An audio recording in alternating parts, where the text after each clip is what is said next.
Live VNS top 10 headlines के प्रायोजक है इंदिरा डायग्नोस्टिक सेंटर, अखरी बाईपास चौराहा, वाराणसी।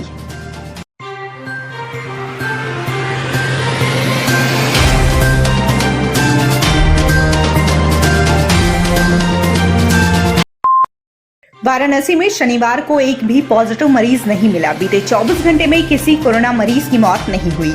शनिवार को होम आइसोलेशन से 2 और कोविड हॉस्पिटल से किसी भी मरीज को छुट्टी नहीं मिली है।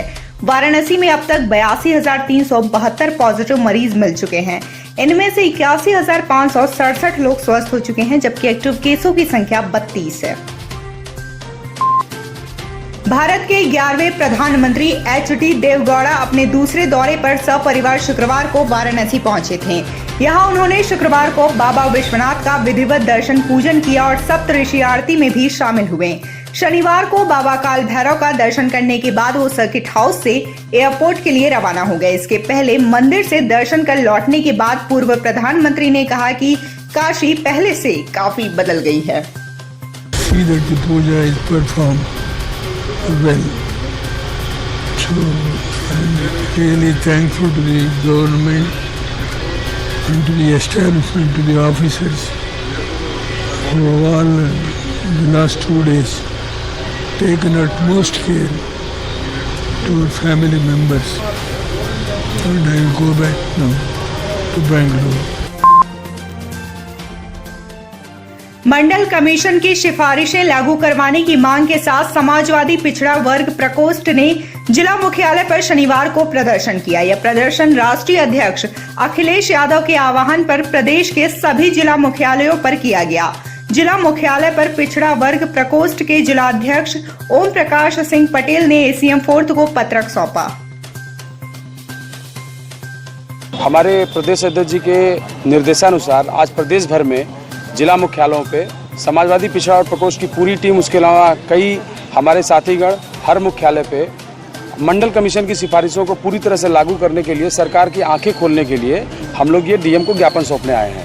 अगर हमारी बातों को पूरी तरह से नहीं सुना गया तो आने वाले समय में ये एक बड़े जनादेश के रूप में हम लोग एक बड़े तरीके से, एक बड़े धरने के रूप में इसको आयोजन करेंगे। कांग्रेस की राष्ट्रीय महासचिव प्रियंका गांधी व प्रदेश अध्यक्ष अजय लल्लू के आह्वान पर उत्तर प्रदेश कांग्रेस कमेटी द्वारा विधानसभा स्तर पर बड़े आंदोलन की रूपरेखा तैयार किया गया है। इसके अंतर्गत वाराणसी में 9 तारीख अगस्त क्रांति के दिन हर विधानसभा में भाजपा गद्दी छोड़ो के नारे के साथ कांग्रेसी कार्यकर्ता बढ़ती महंगाई, बेरोजगारी, किसानों की दुर्दशा और ध्वस्त कानून व्यवस्था, काशी की बदहाल स्थिति, मां गंगा के स्वरूप से छेड़छाड़, काशी में परियोजनाओं के नाम पर लगातार लूट व विधानसभा क्षेत्र की बदहाली व अन्य मुद्दों पर योगी सरकार को घेरेंगे। देश के लिए गौरव की अनुभूति का क्षण है। आज टोक्यो ओलंपिक में प्रथम स्वर्ण पदक नीरज चोपड़ा ने भाला फेंक खेल में मां भारती एवं 1.25 लाख करोड़ भारतीयों का मस्तक गर्व से ऊंचा किया है। संपूर्णानंद संस्कृत विश्वविद्यालय के मुख्य द्वार पर अखिल भारतीय विद्यार्थी परिषद काशी महानगर के कार्यकर्ताओं के द्वारा टोक्यो ओलंपिक खेल में स्वर्ण पदक मिलने पर एक दूसरे का मुंह मीठा करवाकर बधाई दिया गया एवं नीरज चोपड़ा जी को देश का सम्मान बढ़ाने हेतु धन्यवाद ज्ञापित किया।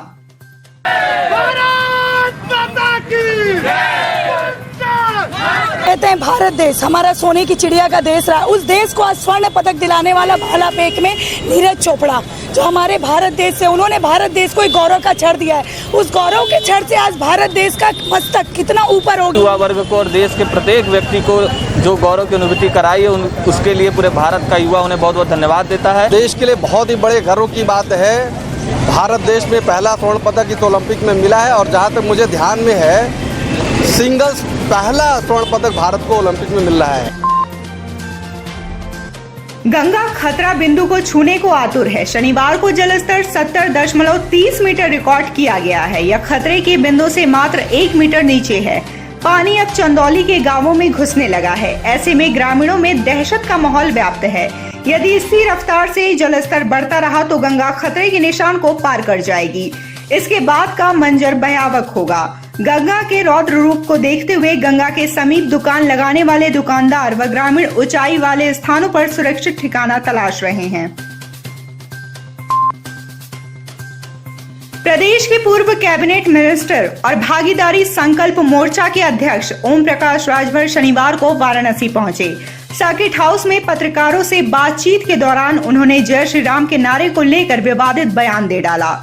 भाजपा नेताओं द्वारा जय श्री राम का नारा लगाए जाने के सवाल पर उन्होंने कहा कि ये लोग नारा लगाते हैं जय श्री राम संझा के 200 ग्राम। इसके अलावा प्रधानमंत्री नरेंद्र मोदी के दाढ़ी के ऊपर कटाक्ष करते हुए कहा कि कोरोना के धीरे होने पर सबकी दाढ़ी कट गई, प्रधानमंत्री जी की ही नहीं कटी, शायद उन्हें नाव नहीं मिल रहा है। हमसे बड़ा गुंडा देश में कौन है भाई जो धमकी देगा? ओम प्रकाश राजभर को धमकी देने वाला कौन माई के लाल देश में पैदा हो गया? हमको कोई धमकी फमकी नहीं देगा। हम तो स्वतंत्र विचार के हैं, साथ जिसको रहना है वो रहे, नहीं रहना हो जहाँ है, स्वतंत्र है। सेविंग नहीं किए वो तो मोदी जी है जो दाढ़ी बढ़ गई है और तो सब लोग अपना सेविंग किए हैं। अब बेचारे क्या करे, कोई नाव मिला नहीं होगा। गंगा में उफान के बाद सहायक नदियां अपने रौद्र रूप में आ गई हैं। वाराणसी में गंगा की प्रमुख सहायक नदी वरुणा में गंगा के पलट प्रवाह से इस समय पानी सैकड़ों घरों को अपनी जद में ले चुका है।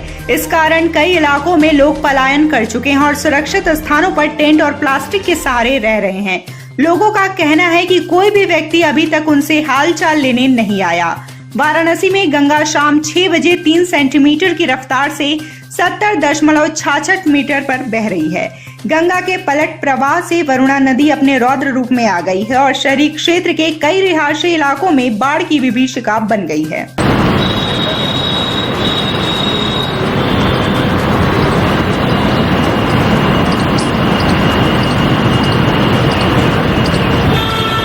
हमको मकान चाहिए, जैसे सगरो मकान बन रहा है उसी तरह हमको मकान चाहिए। हमको और कुछ पूरी सब्जी नहीं चाहिए। मजबूरी है कि हम लोग गरीब आदमी है, गरीब आदमी कहाँ जाएंगे? हम लोग के पास उतना पैसा नहीं, कहीं जमीन बढ़िया जगह ले लें। यहाँ के विधायक रविंद्र जायसवाल, अरे वो कहाँ आएंगे हाल चाल नहीं तो कुछ पता नहीं बा उनके कि सरकार व्यवस्था का थोड़ा बाल बा कि नहीं दिक्कत परेशानी इतना होत बा। उत्तर प्रदेश के पर्यटन, संस्कृति, धर्मार्थ कार्य एवं प्रोटोकॉल राज्य मंत्री स्वतंत्र प्रभार डॉक्टर नीलकंठ तिवारी ने शनिवार को एनडीआरएफ के बोट से बाढ़ प्रभावित क्षेत्र का दौरा किया। उन्होंने कोनिया, सरैया, राजघाट सहित आसपास के क्षेत्र में लगभग 3 घंटे तक भ्रमण कर बाढ़ की स्थिति का जायजा लिया। इस दौरान उनके साथ एनडीआरएफ और जिला प्रशासन के अधिकारी प्रमुख रूप से मौजूद रहे। इस दौरान उन्होंने क्षेत्र के गली गली में जाकर घरों की स्थिति का भी जायजा लिया जिसमें पानी भरा हुआ है। उन्होंने मौके पर मौजूद अधिकारियों को निर्देशित करते हुए कहा कि बाढ़ प्रभावित जिन क्षेत्रों के घरों में पानी भर गए हैं उनमें रह रहे लोगों को तत्काल राहत कैंपों में पहुंचाया जाए।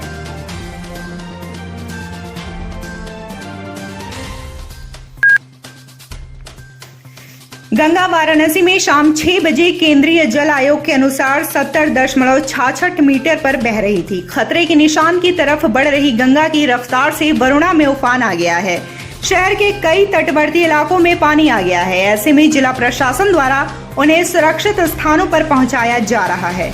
जिलाधिकारी कौशल राज शर्मा के अनुसार शहर में 3 निचले इलाकों में पानी आया है जहां से 200 परिवारों को सुरक्षित किया जा चुका है। जिलाधिकारी ने बताया कि यदि किसी भी व्यक्ति को कोई दिक्कत या मदद की जरूरत हो तो वह हमारे हेल्पलाइन नंबर 0542250262 पर कॉल कर सकते हैं। उन्हें त्वरित मदद पहुंचाई जाएगी।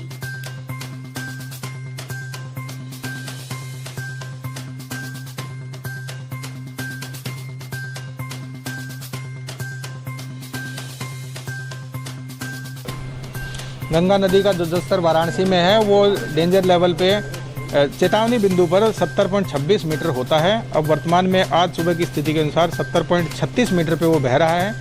तो 0.1 पर जो मीटर है वो चेतावनी बिंदु से गंगा ऊपर आ चुकी है। इस कारण से हमारे शहर के 3-4 एरिया में जो लो लाइंग एरिया हैं वहाँ पे पानी भरा है। इसमें कोनिया, सरैया का एरिया है। लगभग 200 परिवार डिस्प्लेस होके अलग अलग सरकारी बिल्डिंगों में ठहराए गए हैं।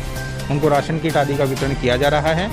अच्छी बात यह है कि लोकल बारिश ना होने की वजह से कोई इमीडिएट प्रॉब्लम शहर में नहीं है। परंतु जो बाढ़ की तैयारियां थी वो पिछले 5-4 दिन से एक्टिवेट कर दी गई थी। बाढ़ चौकियां ग्रामों में भी स्थापित कर दी गई हैं। ढाब का जो क्षेत्र है चौबेपुर की तरफ, वहाँ भी बाढ़ चौकियां एक्टिवेट कर दी गई हैं। हमारे नाविक और हमारे गोताखोर भी तैयार हैं, अगर नावों की आवश्यकता होगी तो नाव भी लगाई जाएंगी, परंतु कोई ऐसे आवागमन के लिए फ़िलहाल कोई आवश्यकता नहीं पड़ी है। इसी तरह जल पुलिस और एनडीआरएफ भी तैयार हैं। जो भी सुविधाएं आवश्यक होंगी वो जनता को उपलब्ध कराई जाएंगी। हम लोग भी आज पूरा निरीक्षण कर रहे हैं। आगे भी जो एरिया हैं जहाँ पे लो लाइंग एरियाज़ होंगे उनको हम चेतावनी दे रहे हैं ताकि वो सुरक्षित जगहों पर निकल के आ जाएँ, और किसी भी प्रकार की कोई भी दिक्कत आएगी पब्लिक के साथ तो बाकायदा प्रशासनिक मदद उनको समय से पहले उपलब्ध कराई जाएगी। हेल्पलाइन नंबर भी जारी किया आपने? हेल्पलाइन नंबर उसके लिए जारी है, अधिकारियों के नंबर जारी हैं। आज तहसील दिवस होने की वजह से तहसील दिवस 2 बजे के उपरांत सारे के सारे लोग फील्ड में उपस्थित रहेंगे। पिछले 2-3 दिन से लगातार सारे तहसील के लोगों की गश्त चल रही हैं। 3-4 दिन पहले हमने भी स्टॉक टेकिंग की थी, सबको फील्ड में भेजा था, और बाकायदा केवल राजस्व विभाग भी उसमें शामिल नहीं है, उसमें नगर निगम, पुलिस, सिंचाई विभाग या अन्य जितने भी विभागों की आवश्यकता होती है वो सारे लोग हैं। सेक्टर जोनल व्यवस्थाएं भी लागू की गई हैं, अधिकारियों की ड्यूटी लगाई गई है। किसी भी प्रकार की कोई आवश्यकता होगी तो लोगों को रिलीफ दिया जाएगा। एनडीआरएफ को लेकर कोई खास तैयारी? एनडीआरएफ बिल्कुल सतर्क है, और एनडीआरएफ पिछले 2-3 दिन से ही हमारे पत्र के बाद सक्रिय है। अभी तो फिलहाल गंगा नदी के आसपास पेट्रोलिंग कर रहे हैं। वरुणा पे जहां ज़रूरत होगी वहाँ उनको बुलाया जाएगा। बेसिकली एनडीआरएफ के माध्यम से रेस्क्यू कराया जाता है। रेस्क्यू की ऐसी कोई स्थिति कहीं सामने नहीं आई है। जैसा कि मैंने बताया कि लोकल बारिश ना होने की वजह से लोग अपना सामान लेके आराम से दूसरी जगह जाने की स्थिति में हैं। जो वाटर लेवल बढ़ा है वो भी पिछले 4-5 दिन में धीरे धीरे बढ़ा है, अचानक से एक ही दिन में ये लेवल नहीं बढ़ा है। तो लोगों की सक्रिय जानकारी में है और लोग अपनी मदद करने में फिलहाल कोई दुविधा महसूस नहीं कर रहे हैं। अगर कहीं रेस्क्यू की आवश्यकता होगी तो एनडीआरएफ का प्रयोग किया जाएगा। वो अपनी बोट के साथ बाकायदा मुस्तैद है।